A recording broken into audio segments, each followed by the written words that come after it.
Assalomu alaykum hammaga. Cobalt mashinasiga podkrenlik sotayotgandik.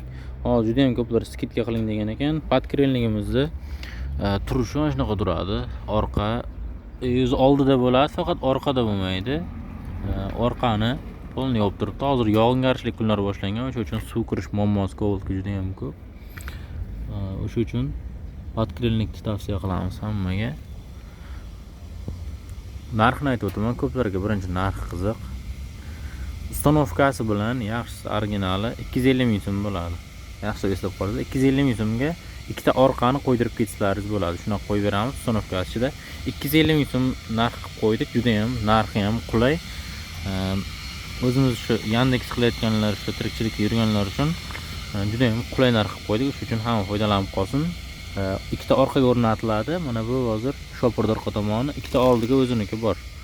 O'sha uchun turishi ham juda ham yaxshi, qanaqa taqirlab qolmaydi. Joy-joyiga uni qotiriladigan joylari bor, o'zini zavodskiy. Faqatgina qo'yiladi. O'zi eskisi olib tashaladi. Biriga bir joy-joyiga tushadi. Hech qanaqa muammo qolmaydi. Uzoqdan ko'rinishi ham qop-qora bo'lib turadi. Narigi tomonni ko'rsatib o'taman.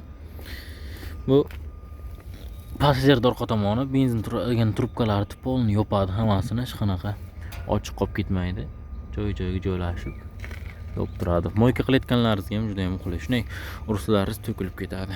Videoni maksimal tarqatsizlar, tanish bilishlariga bemalol olib kelsalaringiz, shunday mashinani yarim soatda toqib qo'yib beramiz e'tibor uchun. Hammaga rahmat. Pastda nomer qoldirib qo'yaman, bemalol aloqaga chiqaveringizlar. O'zbekiston bo'ylab dastavka xizmatlarimiz ham bor, dastavka qilib beramiz. Bez ustanovka 150 ming so'm bo'ladi. Ustanovkasi bilan 250 ming so'm bo'ladi.